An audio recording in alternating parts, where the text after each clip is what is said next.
It is Tuesday, September the 27th, 2022, and the Cleveland Guardians are the champions of the American League Central. With still a week and change to go before the playoffs begin, there's a lot to get to, and we're going to get to it all today. Plus, we start to look ahead to Sunday's matchup with the Atlanta Falcons for the Cleveland Browns. We said before the season the Browns needed to go 3-1 in their first four to have a chance to make the playoffs when Deshaun Watson comes back. Is that still the case? Or do they need to go 4-0? Will the Jet game come back to bite them? Or have some games that look tougher now look a little easier? We'll get to all of that and more on this Tuesday edition of The Bullpen with Adam the Bull.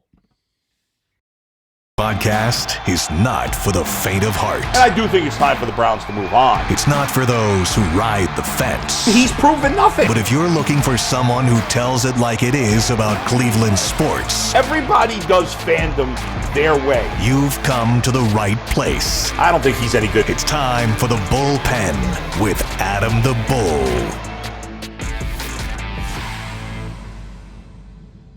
All right, so a lot to get to on today's program. First of all, on yesterday's Ultimate Cleveland Sports Show, hope you watched it. We spent a good majority of the show talking about the Guardians. We did the first hour, and then in the second hour, we hit on them a little bit as well. So probably about 3/4 of the show, 70% of the show was about the Guardians yesterday. And as part of that, we had the voice of the Guardians, Tom Hamilton, on with us. And, you know, unlike you folks, or most of you folks, I did not grow up with Tom Hamilton, right? Because I didn't grow up listening to Indians baseball. I couldn't pick it up, or at least, as far as I know, I couldn't pick it up. Maybe. I don't know. Back in the day, I used to listen. Obviously, I didn't even hear the Cubs very often. You couldn't really pick it up in New York. So I guess, I mean, I don't know. So I would listen to the Mets on the radio, the Yankees on the radio when I was a kid, the Phillies I was able to pick up. Those were the three broadcasters and the three broadcast teams that I would listen to. But one of the many great pleasures I've been able to enjoy since moving to Cleveland is being able to listen to Tom Hamilton. There is just something special about listening to radio, or listening to baseball on the radio. And yeah, it's changed over the years. There's so much access to games, but there's still, on a nice day where you're in the car or in the garage working on a car, not me personally, but a lot of you who are actually handymen out there working on the car, or whatever you're doing, there's something really pleasurable about just listening to a game on the radio, especially when it's a all-time great broadcaster. And obviously, Tom Hamilton has been calling Indians, now Guardians, games for over 30 years. He is a voice that so many people in this town love, you know, and so it was just such a pleasure to. Well, I'm saying I couldn't listen to him grow up, even if I could listen to the Indians growing up. Of course, I wouldn't have heard him anyway, because we're talking Herb Score, another great broadcaster, of course, when I was a kid. But, you know, but to be able to listen to Tom Hamilton, and when I was working on the radio station for my first almost 11 years here in Cleveland, we weren't able to have Tom on our radio show because he worked for another radio station, all these stupid things in radio. It's just silly, but we couldn't have him on. It was unfortunate because he's so great. And now that I'm doing the TV show, it's just such a pleasure. And we've had him on twice, and he's so knowledgeable. He's so nice. He just remembers everything. And just to listen to his voice is a pleasure. And it was so great having him on. And I do love, and as I mentioned on the show, syncing up the TV broadcast with Tom Hamilton's radio broadcast, especially in the playoffs, when sometimes I don't like the national broadcasters. And I know a lot of you get uptight about national broadcasters not giving any love to the Guardians. So it's great. It's just great to have Tom on. And Jim Rosenhaus is an awesome dude too. He's been doing the Indians, now Guardians, for I think this is his 13th season, I believe.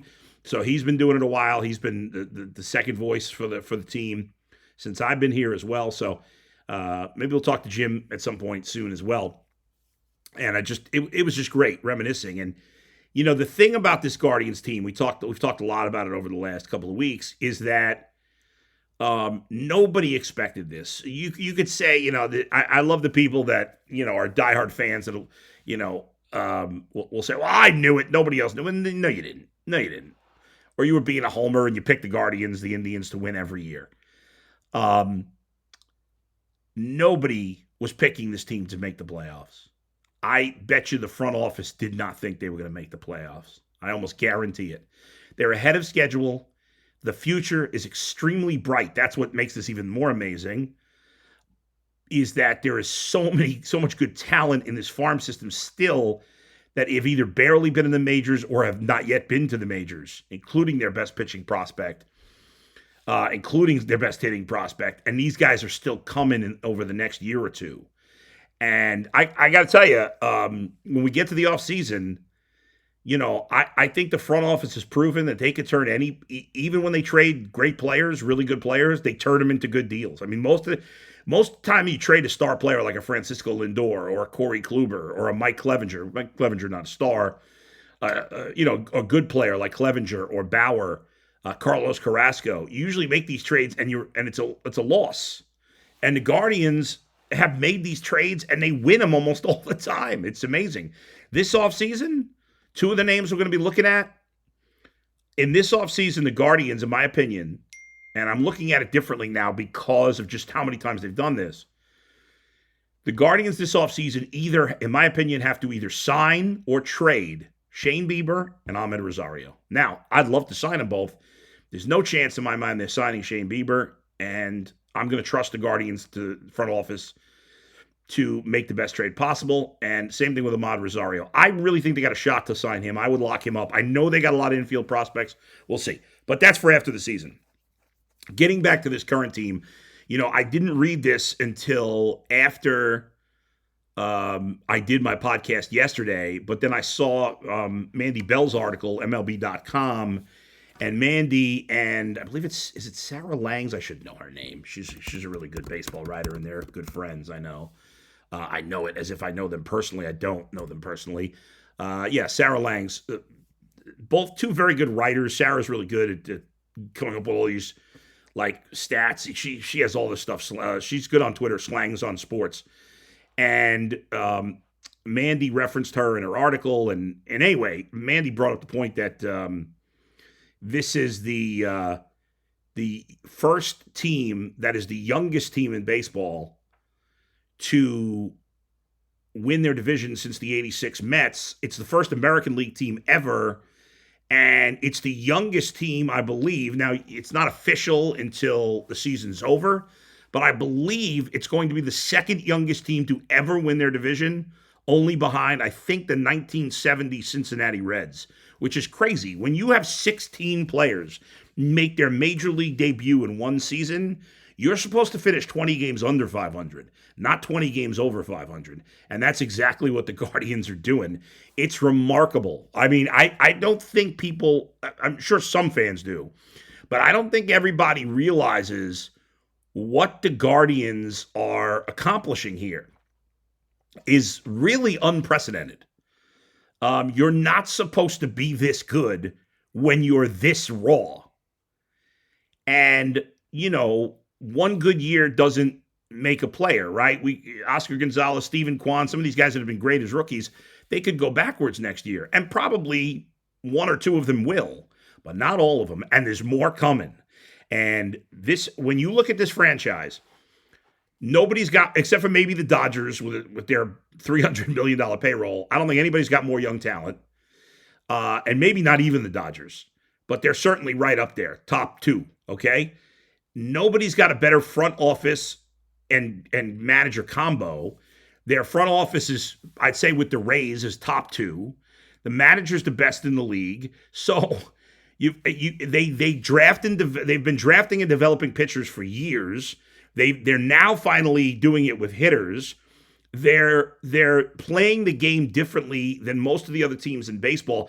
I was watching MLB Network. What's their show? Brian Kenny's show. I can't think of the name of it right now. It's a really good show, and I watch it often. Like MLB Now. That's what it is. MLB Now.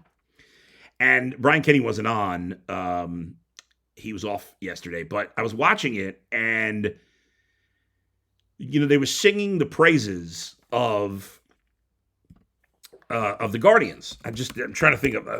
I'm drawing a blank now on what's his name, who was hosting it. He's a great young broadcaster, and I gotta look up Scott Braun. I didn't have to look it up. Scott Braun. So Scott Braun was filling in. I love Scott Braun. I love him so much I couldn't think of his name for a second, but I really do. I think he's excellent, an awesome young baseball broadcaster, and I don't know how young he is, but he seems pretty young, and he's excellent. So he was filling in for Kenny, who I love too on baseball. But Scott was talking about the Guardians and all these reasons why it's impressive. He thinks they can make a run in the playoffs. And Heyman was going on, and they had Steve Phillips on there, all going high on the Guardians. And Tom Verducci was a little more skeptical. He's like, well, in the playoffs, you need home runs to win. Teams that just put the ball in play don't win. And I thought to myself, what is he talking about? Who else plays this way? Teams that play offense the way the Guardians do. First of all, there aren't many teams like that. And usually the only reason they are not a home run hitting team is just because they're not good. The Guardians are a good team that happens to be not a home run hitting team. Yeah. Now, part of that is the league pays for power, and power hitters generally are more expensive, and that's part of the reason. But the other and more important part is that the Guardians, this is what they've decided to do. Because for a while, they struggled to draft and develop hitters. Most notably Bradley Zimmer and Clint Frazier, but there were a number of other guys for a while where their hitters were not panning out in the big leagues. We saw it time after time, right? Zimmer and Frazier were supposed to be two great players. Both barely, Zimmer's barely in the majors. I think he might have been DFA'd like 4 times. Clint Frazier's in the minor leagues. These guys not having a career, right? That's not. But in recent years, they have changed their philosophy. They are purposely looking for guys that put the ball in play, and that's how they're winning. And I think Verducci is lost in the soup. That doesn't mean the Guardians are going to win. We all know how unpredictable baseball can be. I said it on the Ultimate Cleveland Sports Show yesterday. The Guardians could get swept in the first round, and I can't be shocked by it. The Guardians could go to the World Series, and I think some people would be shocked by it, but not me. I think this team could play with anybody. Now, I think in the American League, obviously the Astros are the overwhelming favorites. We get it.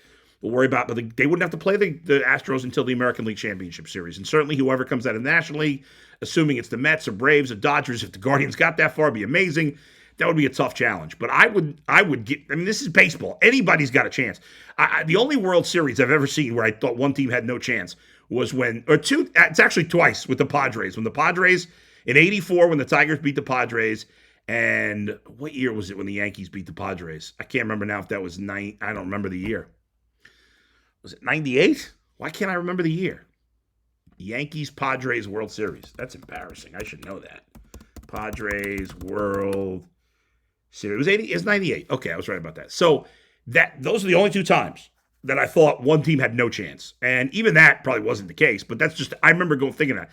And very rarely do you feel that way in a playoff series. And I'm not going to feel that way about it. There will, even the Astros, Dodgers, really just those 2 teams that are head and shoulders above everybody else. Yes, if the Guardians play those teams, they deserve to be an underdog. I get it. But I give them a chance against both of those teams, but one step at a time. First, you got to play the Mariners, the Jays, or the Rays. It's a best of 3. They're at home. And remember, the Guardians just flew home from Texas yesterday, right? They got back. I don't know when they got back. Oh, I do know because there's a video of them getting off the plane. So they got back. And they don't go, the soonest they will go on the road would be game 1 of the American League Division Series in New York, and that's 2 weeks from today. 2 weeks from today. So they get to have home cooking for 2 weeks now.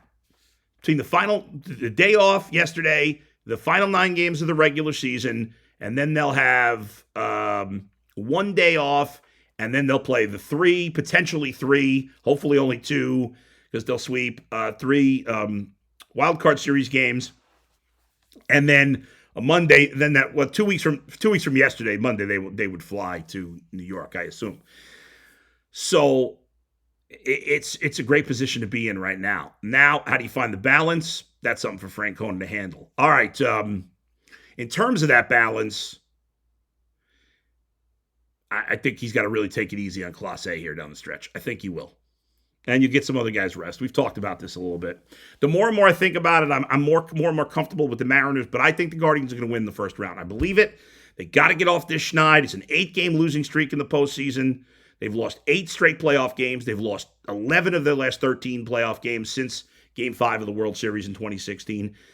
And when I come back, I'm going to tell you why it's so big, I think, for the Guardians to win this series, beyond the obvious reasons. I'll get to that, and then in the last segment, I'm going to get to start looking ahead to the Browns and Falcons this weekend. So we'll get into all of that. First, I want to talk to you about Sleeper. Sleeper is the fastest growing fantasy platform. With the NFL season kicking off, Sleeper is climbing the charts with over 4+ million users. They've also launched 22 new features, including over-unders integrated into fantasy, the first sports contest game built into the fantasy experience.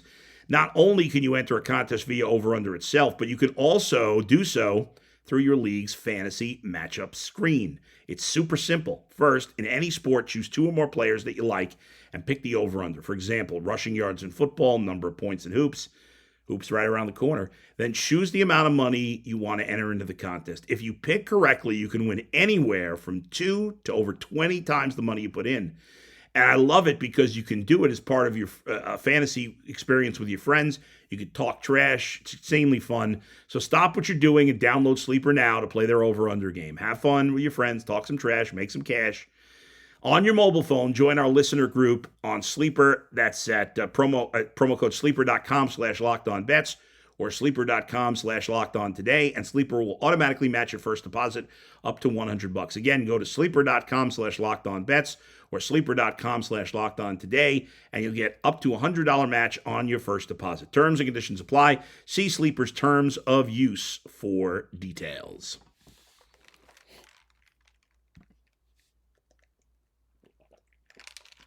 Going yellow cup. Big yellow cup Tuesday here, baby. All right. Nice snort for you. Okay, so why is this win so big beyond the obvious that you're in the playoffs and you want to win a championship? There are a lot of fans. I'll call them fans. They're really not good fans. But there are a lot of people out there that love to hate on the Guardians. Whether it's the name change, whether it's the owner doesn't spend, whether it's all I care about is football because, God forbid, I should share my allegiance to other teams in town. Now, I'm not saying there's a zillion of these people, but they're out there and they're awful. Okay? Now, if you're mad at the owner, I get that. The owner hasn't spent, he hasn't committed enough financially. That's something you can blame him for. But what we got to give him credit for is that he has hired great people, and besides the financial part, which is a big deal, he lets them do their job and stays completely out of the way. And there's something to be said for that. It's part of the reason they've gone to the playoffs half the years since those great 90s teams, right? Since those teams first went to the playoffs, they have gone to the playoffs almost half the years. Much better than the other teams in town, right? Okay. But I shouldn't do that either. I shouldn't pit the teams because there's enough love to go out for everybody. Now, those fans that are curmudgeons about the Guardians, for whatever reason, the name change to me, getting aggravated by this, stupid, but whatever. Okay, some people are uptight about it. I get it. But get over it now. And then the third thing about, well, there's only room in my life for football. That's just silly. Then you're just being a bad supporter of your city, I think. But there are those people out there, and they are waiting for the other shoe to drop and his team to get eliminated. Now, there's some other good fans that are excited, that are always into it, but they're also going to be, if the Guardians lose this series, it's going to kill them next year because since 2016, the Guardians have gone to the playoffs and fallen on their face. They blew a 2-0 lead in 2017, and they've been swept the two other appearances since then, last time being the COVID season of 2020. The team has consistently been in the playoffs under Terry Francona. Their worst record in the Terry Francona era, 80-82 last year. I mean, which is insane. I mean, that's your worst record. There's never a big rebuild, even though they're constantly trading away top players and getting great replacements, okay? So it's important for those two groups. The small percentage of the misery people that are looking to pick on, forget those people you can't win over. But the second group, which is bigger, of people that are like, see, I invested my heart again, and once again we're disappointed, and then we start bringing up the payroll, which I will in the offseason. But I don't want to talk about that now. That's an off-season conversation. And beyond that, I'm really excited about the Guardians, and I want them to win, and I want them to win the World Series. And this year I don't even have the Cubs to sidetrack. It's all about and as you fans know, I am a passionate Guardians guy. If they're playing anybody but the Cubs, I want them to win. 2016 was an unfortunate matchup. I wish both teams had won a championship in consecutive years. It didn't happen, but I have no split loyalties this year. It's all about the Guardians for me. I am rooting so hard for them to win it all. I know some people are going to think it's impossible. I do not believe it's impossible. It may turn out not to be the case because baseball's tricky. No matter how good you are, you never know what's going to happen. 2 bad days and it could be all over, but 2 good days and we could get on to the ALCS. And the Guardians have not won a playoff series since the ALCS in 2016, or he could get on to the LDS and then the ALCS. But the Guardians have not won a playoff series since the ALCS in 2016, and it's damn well about time for that to end. I'm excited. You should be excited. We'll get into the pitching matchups once we know more about who they're playing. We're probably not going to know who they're playing maybe to the last day of the season. Certainly not for, I would say, at least another week. And none of those teams are playing great. And the Mariners' lineup's a mess right now. As I said, they're playing their worst baseball of the year. What's funny is, a month ago, or a little less than a month ago, the Mariners just destroyed the Guardians in 2 straight series. I think they won 6 out of 7 or 5 out of 6 against the Guardians. But, you're not setting pitching matchups. Playoffs is a whole new ball game. And for all the talk of the Guardians' inexperience, the Mariners are a fairly inexperienced team as well. And obviously, as a franchise, they have the longest drought in all of sports. 20 years since they've been in the playoffs. Or 20, this would be 2001 with Ichiro, his rookie season. Last time they went to the playoffs. They had a great team that year, but they didn't win. All right, that's it for baseball for today. When we come back, we'll spend a few minutes starting to look ahead to the Browns and the Falcons. Week number 4 in the National Football League. That's coming up next, right here in the bullpen.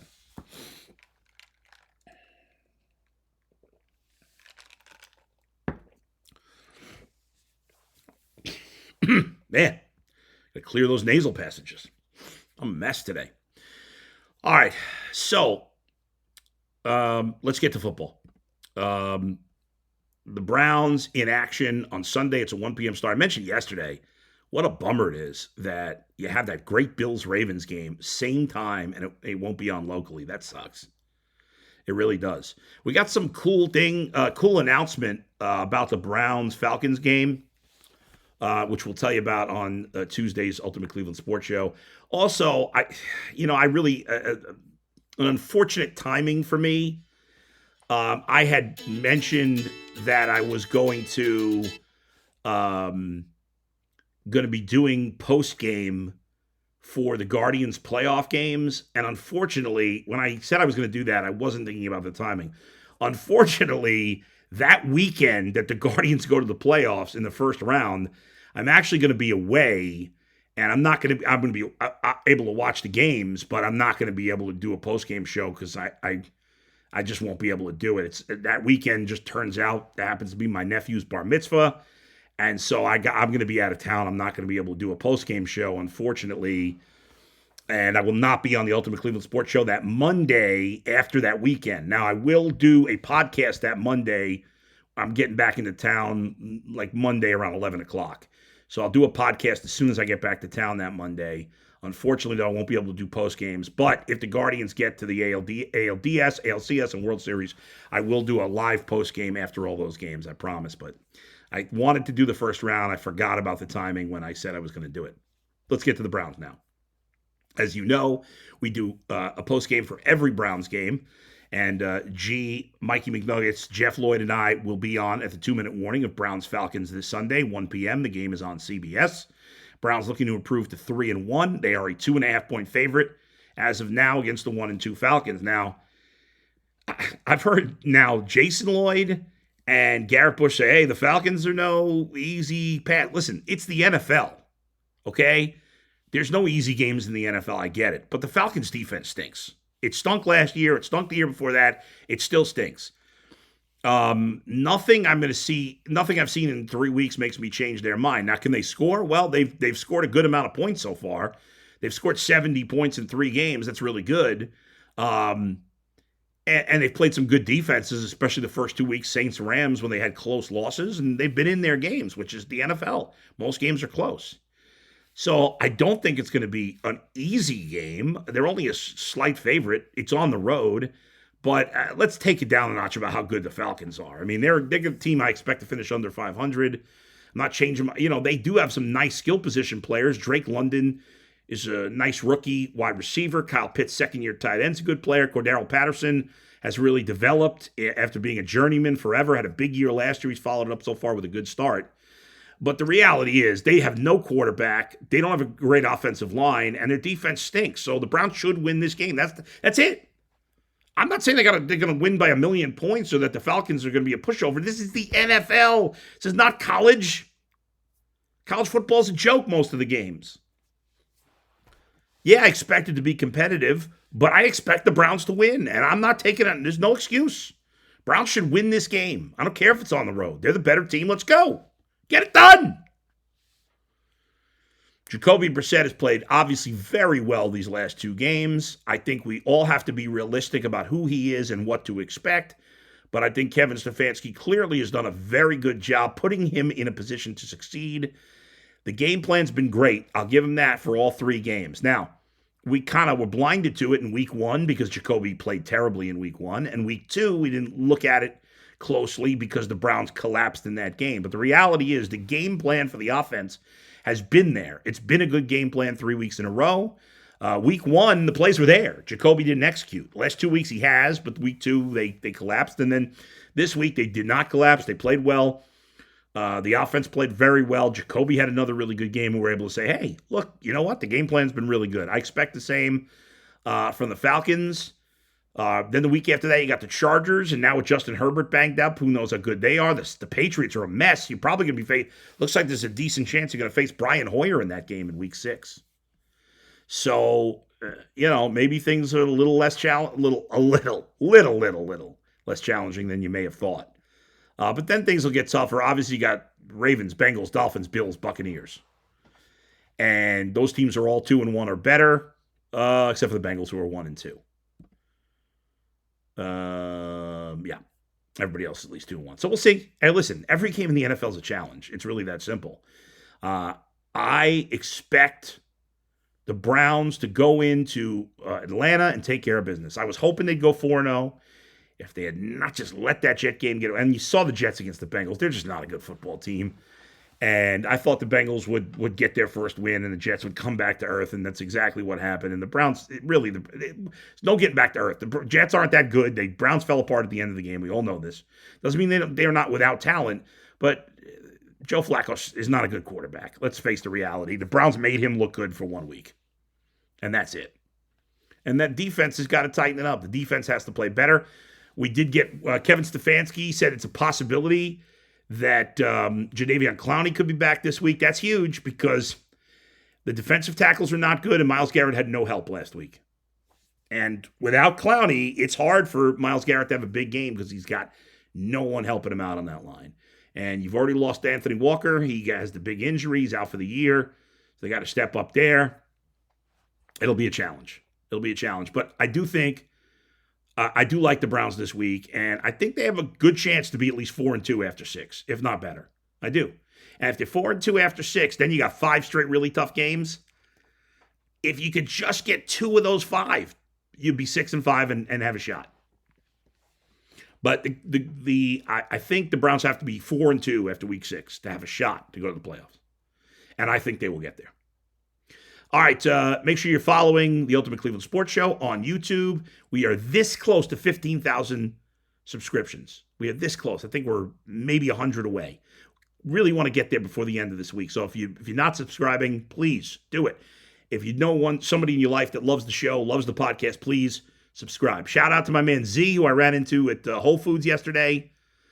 Is a big fan. So Z, good to see you at Whole Foods, and good job out of you for enjoying the show and the podcast. You could also find my podcast, obviously, in the Ultimate Cleveland Sports Show YouTube page. Check me out on Twitter, at Adam the Bull, on my website, adamthebull.com. You can hire me for special events, and you can hire me also at Cameo at Adam the Bull. And check out the Locked On Browns podcast with G. Bush and Jeff Lloyd as well. I will talk to you tomorrow. Where else but right here in the bullpen with Adam the Bull. See ya.